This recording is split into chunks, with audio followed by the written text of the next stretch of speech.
அன்பின் இரட்சகர் இயேசு கிறிஸ்துவின் நாமத்தில் வாழ்த்துக்கள். சங்கீதம் 118 அதிகாரம். பஸ்கா உணவின் பின்பாக அதை ஆசரிக்கிற ஜனங்கள் கடைசியாக பாடுகிற ஒரு பாடலாக இந்த பாடல் அமைந்திருந்தது. இயேசு கிறிஸ்துவும் இந்த பூமியிலே பஸ்காவை ஆசரித்து விட்டு கெத்சேமனைக்கு செல்லுகிறதற்கு முன்பாக ஸ்தோத்திர பாட்டை பாடின பின்பு ஒலிவ மலைக்கு கடந்து சென்றார் என்று எழுதப்பட்டிருக்கிறது. இந்த சங்கீதமானது கர்த்தரை துதியுங்கள், அவர் நல்லவர், அவர் கிருபை என்றும் உள்ளது என்று தொடங்கி முடியும் பொழுதும் கர்த்தரை துதியுங்கள், அவர் நல்லவர், அவர் கிருபை என்றும் உள்ளது என்று சொல்லி முடிக்கிறதை நாம் பார்க்கிறோம். இன்றைக்கு உலக மனிதர்கள் இன்றைக்கு அநேக நேரங்களிலே தங்களுடைய திறமைகளை நம்புகிறார்கள், தங்களுடைய பணபலத்தை நம்புகிறார்கள், தன்னுடைய படைபலத்தை நம்புகிறார்கள், தன்னுடைய பின்னணியை நம்புகிறார்கள், இல்லை அநேக பணம் படைத்தவர்களிடத்தில் ஒட்டிக்கொள்ள முயற்சி எடுக்கிறார்கள். ஆனால் வேதம் தெளிவாக நமக்கு கற்றுக் கொடுக்கிறது. இந்த சங்கீதத்தை எழுதின சங்கீத ஆசிரியர் அழகாக சொல்லுகிறார். அவர் கிருபை என்றுமுள்ளதென்று இஸ்ரவேல் சொல்லட்டும், அவரால் தெரிந்து கொள்ளப்பட்ட தேசம் சொல்லட்டும், ஆரோனின் குடும்பத்தார் ஊழியர்களாய் அழைக்கப்பட்ட ஆரோன் குடும்பத்தார் சொல்லட்டும், கர்த்தருக்கு பயப்படுகிற எல்லாரும் சொல்லட்டும், அவர்கள் நெருக்கத்தில் இருக்கக்கூடியவர்கள் ஆண்டவரை சொல்லட்டும், ஆண்டவர் அவர் கீழே தள்ளிவிட்டு விட்டார்கள் என்று சொல்லக்கூடியவர்கள் கீழே விழுந்து விட்டேன் என்று நிலைமையில காணப்படுகிறார்களே அவர்களும் சொல்லட்டும், கர்த்தர் நல்லவர், அவர் கிருபை என்றும் உள்ளது என்று சொல்லி இவர் இத்தனை ஆழமான ஒரு சத்தியத்தை கற்றுக் கொடுக்கிறதை இந்த ஆசிரியர் கற்றுக் கொடுக்கிறதை நாம் பார்க்க முடியும். ஆவியானவர் நாமும் இதை கற்றுக்கொள்ளும்படியாக இதை எழுதி வைத்திருக்கிறதை பார்க்கிறோம். சங்கீதக்காரனாகிய தாவீது முதலாக 2 நாளாகமும் 16 அதிகாரம் 34 வசனத்திலே சவுல் முதலாக ஏற்படுத்தப்பட்ட ராஜாவாக இருந்த போதிலும் கூட பிடிபட்டு போன உடன்படிக்கை பெட்டி, கர்த்தர் வாசம் பண்ணுகிற கர்த்தர் கூடவே வருகிறார் என்பதற்கு அடையாளமாக அவர்களுக்கு கொடுக்கப்பட்ட அந்த உடன்படிக்கை பெட்டியை குறித்து எந்த ஒரு யோசனையும் இல்லாத பொழுது தாவீது முயற்சி எடுத்து அதை ஓபேத் ஏதேமுடைய வீட்டில் இருந்து கர்த்தருக்குடைய கூடாரமாக அமைக்கப்பட்டிருந்த அந்த கூடாரத்திலே கொண்டு வந்து வைத்த பின்பு அத்தனை சந்தோஷம் மிகுந்தவராக அவர் எழுதி பாடின சங்கீதத்தில் இந்த வரிகளை அவர் குறிப்பிடுகிறதை பார்க்கிறோம். கர்த்தரை துதியுங்கள், அவர் நல்லவர், அவர் கிருபை என்றும் உள்ளது.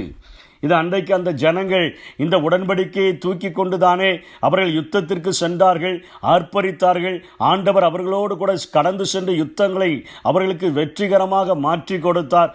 அவர்களுக்கு மாத்திரமல்ல, அந்த கிருபை என்றும் உள்ளது, எனக்கும் அந்த கிருபை கொடுக்கப்பட்டிருக்கிறது என்று சொல்லி சாலமோன் பார்த்தார். எங்கள் அப்பா பணத்தினால் அல்ல, செல்வத்தினால் அல்ல, ஆடுகளின் பின்பாக இருந்த அவர் மேலே கர்த்தருடைய அன்பு கிடைத்தபடினால தான் இவ்வளோ பெரிய பொற்கால ஆட்சியை கொடுக்கிற ஒரு ராஜாவாக மாறினார்.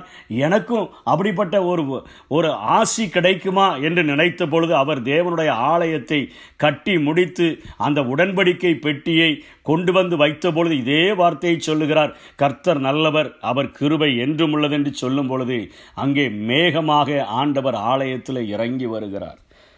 இதே சாலமோன் திரும்ப 2 நாளாகமும் 7 அதிகாரம் 3 வசனத்திலே ஒரு பிரதிஷ்டை வைத்திருக்கிறார். இந்த ஆலயம் தேவனுக்கென்று பிரிக்கப்பட்ட ஒரு வீடு என்கிற ஒரு பிரதிஷ்டையை செய்யும் பொழுது ஆசாரியர்கள் இந்த பாடலை பாடுகிறார்கள். கர்த்தரை துதியுங்கள், அவர் நல்லவர், அவர் கிருபை என்றும் உள்ளது என்று சொன்ன பொழுது மீண்டுமாய் ஆசாரியர்கள் பணி செய்ய முடியாத அளவிற்கு தேவ மகிமை அந்த ஆலயத்தை மூடுகிறதை பார்க்கிறார்கள்.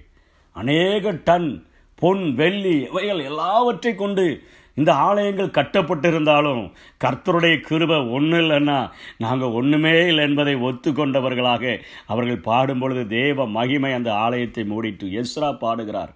சிறையிருப்புக்கு சென்று விட்டு வந்த பின்பு அந்த ஆலயத்துக்கு அவர்கள் அஸ்திவாரம் இடும்பொழுது இதே வார்த்தையை சொல்லி பாடுகிறார். கர்த்தர் நல்லவர், அவர் கிருபை என்றும் உள்ளது, கர்த்தரை துதியுங்கள் என்று சொல்லி பாடும்போது வாலிபர்கள் ஆர்ப்பரிக்கிறார்கள். முந்தின ஆலயத்தை பார்த்தவர்கள் அவர்கள் தேம்பி அழுகிறார்கள். அப்பொழுதும் ஆண்டவர் அந்த இடங்களை நிரப்புகிறவராக காணப்படுகிறார். எரேமியாவும் அதே காரியத்தை சொல்லி புலம்புகிறார். 33:11 ஆண்டவர் கர்த்தரை துதியுங்கள், அவர் நல்லவர், சிறையிருப்புக்கு சென்றிருந்தாலும் ஆண்டவர் உங்களை மீண்டுமாக கொண்டு வந்து எத்தனை ஆண்டுகள் ஆனாலும் அவருடைய கிருபையில் மாற்றமில்லை, அவருடைய அன்பில் மாற்றமில்லை, அவருடைய சிநேகத்தில் மாற்றமில்லை என்பதை உணர்த்துவிக்கும் வண்ணமாக இந்த சங்கீத பகுதி எழுதப்பட்டிருக்கிறதை பார்க்கிறோம். இந்த ஆசிரியர் அழகாக சொல்லிக் கொடுக்கிறார். பிரபுக்களை நம்புகிறதை பார்க்கிலும் கர்த்தரை நம்புங்கய்யா, அவர் நம்முடைய பட்சத்தில் இருக்கிறார், நான் பயப்படேன், மனுஷன் எனக்கு என்ன செய்ய முடியும்?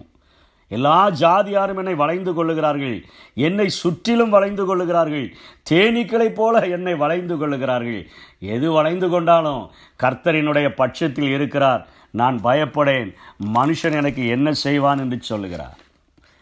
அதை எபிரேய ஆக்கியோன் எடுத்து ஆளும் பொழுது எபிரேயர் 13:5-6 சொல்லுகிறார், நீங்கள் பண ஆசை இல்லாதவர்களாய் நடந்து உங்களுக்கு இருக்கிறவைகள் போதுமென்று எண்ணுங்கள். நான் உன்னை விட்டு விலகுவதுமில்லை, உன்னை கைவிடுவதுமில்லை என்று அவர் சொல்லியிருக்கிறாரே. அதனாலே நாம் தைரியம் கொண்டு, கர்த்தர் எனக்கு சகாயர், நான் பயப்படேன், மனுஷன் எனக்கு என்ன செய்வான் என்று சொல்லலாமே என்று சொல்லுகிறார். நாம் தைரியம் கொண்டு, அவர்தான் எனக்கு சகாயர். எனக்கு பண ஆசை எல்லா காரியங்கள் இருந்தாலும் அவருடைய இரக்கம், அவருடைய அன்பு என் மேலே இல்லைன்னா நான் ஒன்றுமே இல்லை. தாவீது அதை தான் சொல்கிறாரு. கேதுரு மரங்கள் உள்ள வீடுகளில் வாசம் பண்ணுகிற மகா பெரிய ஸ்லாக்கியம் கிடைத்திருந்த போதிலும் அதை அந்த ஐஸ்வர்யத்தின் மேலே தன்னுடைய இருதயத்தை பற்றுதல் வைக்காதபடி தன் மேலே அன்பு செலுத்தி ஆடுகளின் பின்பாக இருந்த என்னை எடுத்து இஸ்ரவேலுக்கு ராஜாவாக உயர்த்தின அவர் போதும் என்று சொல்லுகிறார். அவருடைய கிருபை போது, அவருடைய காருண்யம், அவருடைய அன்பு என்னை பெரியவனாக்கும் என்று சொல்லுகிறார். சாலமோன் அதை ஒத்துக்கொள்ளுகிறார். எஸ்ரா சொல்லுகிறார். எரேமியா தீர்க்கதரிசி அதை எழுதுகிறார். இன்றைக்கு நாம் பிரபுக்களை நம்புகிறதை பார்க்கிறோம், கர்த்தரின் மேலே மனுஷனை நம்புகிறதை பார்க்கிறோம். அவர் மேலே பற்றுதலாக இருந்து கொண்டு, அவர் எனக்கு சகாயர், அவர் எனக்கு உதவி செய்யக்கூடியவர், அவர் என்னுடைய பட்சத்தில் இருக்கிறார், எனக்கு பண ஆசைகள் இவைகள் எல்லாவற்றை பார்க்கிறோம், நான் அவர் மேலே அதிக ஆசை உள்ளவனாக, அதிக நேசம் உள்ளவனாக, அவர் மேல் பிரியமுள்ளவனாக நான் வாழ்ந்தேன் என்று சொன்னால் நிச்சயமாக மனுஷன் எனக்கு என்ன செய்ய முடியும்? அவர் என்னை ஆசீர்வதிக்க முடியும். அவர்கள் என்னை சுற்றி கொண்டாலும், அவர்கள் என்னை வளைந்து கொண்டாலும், தேனீக்களைப் போல என்னை வளைந்து கொண்டாலும் அவர் எனக்கு உதவி செய்வார். நெருக்கத்தில் இருக்கிற என்னை அவர் விசாலத்தில் கொண்டு வந்து நிறுத்தினார். என்னை விசாலத்தில் கொண்டு வந்து நிறுத்துகிறதற்கு இந்த உலகத்தில் கர்த்தருடைய கிருபை ஒன்றே போதும் என்பதை இந்த ஆசிரியர் நமக்கு கற்றுக் கொடுக்கிறதை பார்க்கிறோம். இந்த உலகத்தின் மேலே நம்பிக்கை வைக்காதபடி, பணத்தின் மேலே நம்பிக்கை வைக்காதபடி, மனிதர்களின் மேலே நம்பிக்கை வைக்காதபடி, மனிதர்கள் அதை செய்து விடுவார்கள், இதை செய்து விடுவார்கள் என்று மனிதர்களை வெறுக்கச் சொல்லவில்லை. மனிதர்களால் நான் உயர்த்தப்பட்டுகிறேன் என்கிறதை பார்க்கலாம். அனுகூலம் மனிதர்களால் உண்டாகிற அளவிற்கு ஆண்டவர் செய்யக்கூடிய அவர் மேலே நீங்கள் நம்பிக்கையை வைங்கன்னு இந்த சங்கீத பகுதி சொல்லுது. நீங்கள் அவர் மேலே வைத்தீங்கன்னா நெருக்கத்தில் இருக்கக்கூடிய நம்மை அவர் விசாலத்தில், ஒரு வரப்பு மேலே நடக்கிற நம்ம ஒரு பெரிய பைபாஸ் போட்டு அதில் போகிறது போல் ஒரு விசாலத்தில் கொண்டு வந்து நிறுத்துகிற ஒரு ஆசீர்வாதத்தை அவரால் தர முடியும் என்கிறதை இந்த சங்கீதத்தின் ஆசிரியர் நமக்கு கற்றுக் கொடுக்கிறார். இதை கடைபிடிப்போம். கர்த்தர் நல்லவர், அவர் கிருபை என்றும் உள்ளது என்று சொல்லி கர்த்தரை துதிப்போம். இந்த சங்கீதத்தில் எழுதப்பட்ட ஆசீர்வாதங்களை ஆண்டவர் நமக்கு தந்து நம்மை ஆசீர்வதிப்பாராக. ஆமென்.